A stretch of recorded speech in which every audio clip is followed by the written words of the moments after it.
ओम गंग गणपतये नमो नमः। संस्कृत शिव पुराण वायु संहिता अध्याय 40 उत्तरखंड। वायुदेव का अंतर्ध्यान, ऋषियों का सरस्वती में अभृत स्नान, काशी में दिव्य तेज का दर्शन करके ब्रह्मा जी के पास जाना, ब्रह्मा जी को उन्हें सिद्धि प्राप्ति की सूचना देकर मेरु के कुमार शिखर पर भेजना। सूत जी कहते हैं, इस प्रकार क्रोध को जीतने वाले उपमन्यु से यदुकुल नंदन श्री कृष्ण ने जो ज्ञान योग प्राप्त किया, उसको पूर्णतः भाव से बैठे हुए मुनियों को उपदेश देकर आत्मदर्शी वायुदेव सायंकाल आकाश में अंतर्ध्यान हो गए। तदंतर प्रातःकाल नैमिषारण्य के समस्त तपस्वी मुनि शर्त के अंत में अभृत स्नान करने को उद्यत हुए। उसी समय ब्रह्मा जी के आदेश से साक्षात सरस्वती देवी स्वादिष्ट जल से भरी हुई सुंदर स्वच्छ नदी में रूप में वहाँ बहने लगी। सरस्वती नदी को उपस्थित देखकर मुनि मन ही मन बड़े प्रसन्न हुए।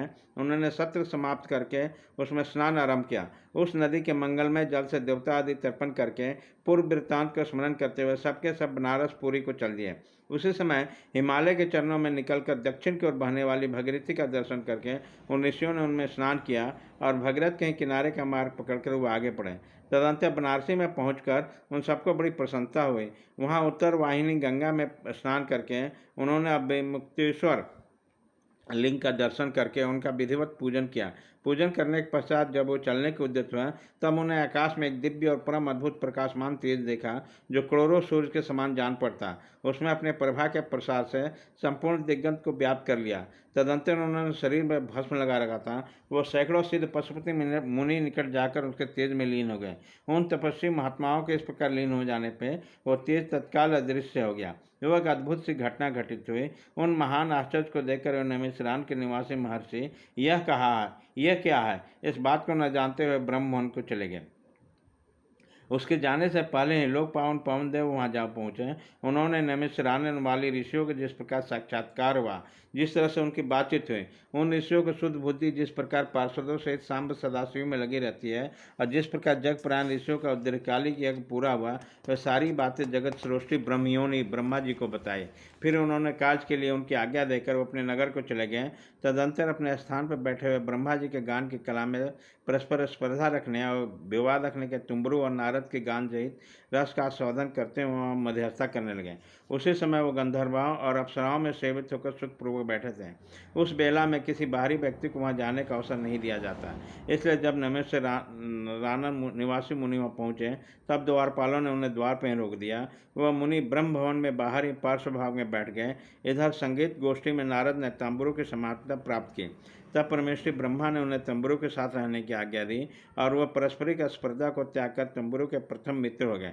तत्पश्चात गंधर्वों और अप्सराओं से घिरे हुए नारद नकुलेश्वर महादेव को बीना गान सुनाकर संतुष्ट करने के लिए तंबुरों के साथ ब्रह्म भवन में उसी प्रकार निकले जैसे मेघों की घटा से सूर्यदेव बाहर निकलते हैं। उसी समय मुनिवर नारद को देखकर जिन क्षु कुलों में उत्पन्न ऋषियों ने प्रणाम किया और बड़े आदर के साथ ब्रह्मा जी से मिलने का अवसर पूछा। नारद जी का चित्त दूसरा ओर लगा था, वह बड़ी उतावली में थे।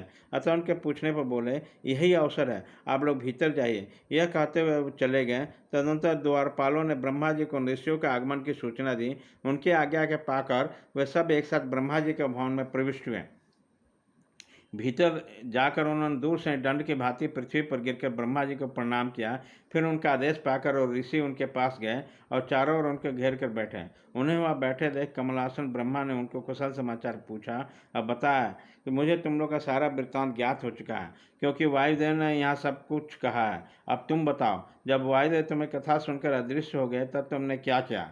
देवेश्वर ब्रह्मा के इस प्रकार पूछने पर उन मुनियों ने अभृत स्नान के पश्चात गंगा तीर्थ में जाने, बनारसी की यात्रा करने, वहाँ देवस्वर द्वारा स्थापित शिवलिंगों तथा विमुक्तेश्वर लिंग के भी दर्शन पूजन करने, आकाश में महान तेज पुंज को दिखाई देने, कतिपय महर्षियों का उसमें लीन होने, फिर उस तेज से अदृश्य हो जाने पर सब बातें ब्रह्मा जी विस्तार पूर्वक उन्हें बारंबार करके कही। साथ ही उन्होंने यह भी बताया कि हम अपने मन की बहुत सी बात विचार करने भी उस तेज को ठीक ठाक न जान सकें। मुनियों का कथन सुनकर विश्व श्रेष्ठ चतुर्मुख ब्रह्मा ने किंचित सिर हिलाकर गंभीर वाणी में कहा, महर्षियों, तुम्हें परम उत्तम पारलौकिक सिद्धि प्राप्त होने का अवसर आ रहा। तुमने दीर्घकालिक तक सत्य द्वारा चिरकाल तक प्रभु की आराधना की, इसलिए वो प्रसन्न होकर तुम लोग को कृपा करने को उत्सुक हैं। उस तेज पुंज के दर्शन का जो घटना घटित हुई है, उससे यही बात सूचित होता है। तुमने बनारसी में आकाश के भीतर जो दीप्तिमान दिव्य तेज देखा, वह साक्षात ज्योतिर्मय लिंग ही था। उसे महेश्वर का उत्कृष्ट तेज समझो। उस तेज में स्रोत और पशुव्रत व्रत का पालन करने वाले मुनि, जो स्वधर्म में पूर्णता निष्ठा रखने वाले हैं, अपने पाप को दग्ध कर चुके थे, लीन हुए हैं। लीन होकर वे स्वस्थ और मुक्त हो गए। इस मार्ग में तुम्हें भी शीघ्र मुक्ति प्रदान करने वाली है। तुम्हें देखे हुए उस तेज के लिए बात सूचित होती है। तुम्हारे लिए वही समय देवर स्वर्ण उपस्थित हो गया। तुम मेरू पर्वत के दक्षिण शिखर पर जहाँ देवता रहते हैं जाओ। वही मेरे पुत्र सनत कुमार जो उत्कृष्ट मुनि निवास करते हैं, वही मैं साक्षात भूतनाथ नंदी के आगमन की प्रतीक्षा में। पूर्व काल की बात है।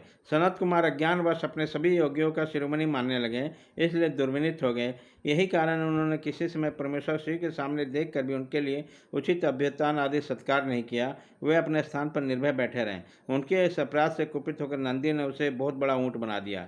तब उनके लिए मुझे बड़ा शौक हुआ और मैंने दीर्घ काल तक महादेव और महादेवी जी को उपासना करके नंदी से बड़े अनुनय विनय के इस प्रकार प्रयत्न करके किसी तरह ऊँट की जोनी से छुटकारा दिलाया और उसे पूर्व सनत कुमार जी रूप की प्राप्ति कराई। इस तरह महादेव जी ने मुस्कुराते हुए अपने गणाध्यक्ष नंदी से कहा, अनग सनत कुमार मुनि ने मेरी ही अवहेलना करके तुम्हारा वैसा अहंकार प्रकट किया, अतः तुम ही उनको मेरे यथार्थ स्वरूप का उपदेश दो। ब्रह्मा का जेठ पुत्र मूढ़ की भांति मेरा स्मरण करा, अतः मैंने उसको तुम्हें शिष्य के रूप में दिया है। उसका उपदेश पाकर वह मेरे ज्ञान का प्रवर्तक होगा और वही तुम्हारा धर्माध्यक्ष के पद पर अभिषेक करेगा।